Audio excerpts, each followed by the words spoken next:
አስጌደ እንደሱ አስጌደ እንደሱ ሌላም ጉድ አለች። ለካ ይዘረገፋል። የኦርቶዶክስ ጠላት ይዘረገፋል። ምንም ማድረግ አይቻልም። ምንም ማድረግ አይቻልም። ኮፒ ሊንኩ 3000 ሲሞላ ዘረግፈዋል። ኮፒ ሊንክ ይቅርታ፣ ልጄ ኩክ እያደረገች ኪችን ይሰማል አንዳንድ ነገር። ምድረ የወሬ ጥማታ 3000 ኮፒ ሊንክ ታደርጋለህ። አማራጭ የለም።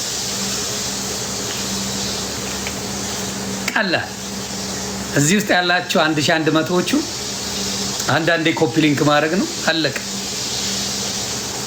አለቀ። ወሬ ካልፈለግ ቶ ሂዱ።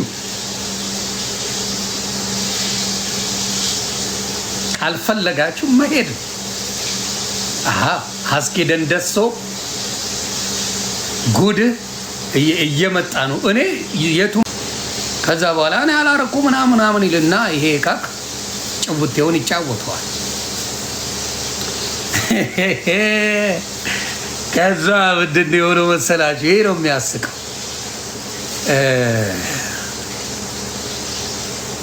ከአንዴ ከዛ መንገድ ላይ ስትሄድ ያገኛታል። በግድ ሲያናግራት ለማሚላ መረጃ ይደርሰዋል። ይሄ ነገር ማለት ነው። ማሚላ በግድ ጎትቶ እያናገራት መንገድ ላይ ይደርሰዋል። ከዛ ማሚላ ባላየ ላሽ ይላል ምናምን ነገር።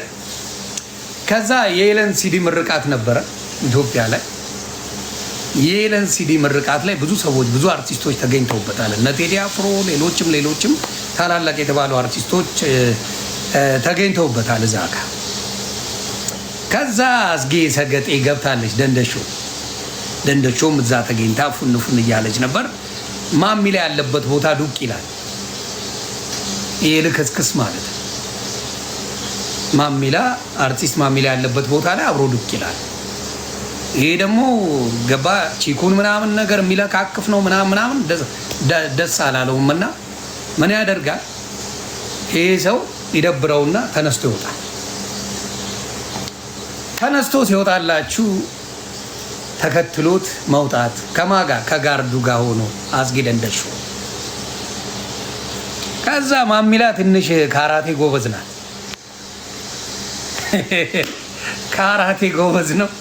ሁለቱንም አነጠፏቸው። ደም በደም አድርጎት አስጌ እግሬን አውጪኝ ብሉ በቀደዳ አምልጧል። ይህን ሙሉ አርቲስቶች ብትጠይቁ ይሄን ነገር ያውቃሉና አንዳንዴ አድርስ ነው። ይሄ ቆሻሻ የደረሰበት ነገር በዚያ ያህል በቅሌት የተዋረደ ሰው ነው። ስለዚህ አሁንም የምልህ ምን መሰለ፣ ያንተ በምን ላይ የተመሰረተ መሰለ ያንተ ችግር። እኔ ብዙ መረጃ ነው የሚደርሰኝ፣ መርጬ ነው የማቀርበው። ለእኔ ሰዎች ይመጥናሉ ወይ፣ ለእኔ ሰዎች ልክ ነው ወይ፣ ያስፈልጋሉ ወይ በሚለው ደረጃ ነው የምናወራው። ስለዚህ ይሄ ነገር አይደለም ለሚሉ አዲስ አበባ ያሉ ሰዎችን መጠየቅ፣ እዛ ላይ የሄለን በርሄ ሲዲ ምርቃት ላይ የነበሩ ሰዎችን መጠየቅ ይሄ ነገር ሆኗል። እና አስጌደ እንደሱ እንደዛ አይነት ቅሌታ ሞራዳ የሆንክ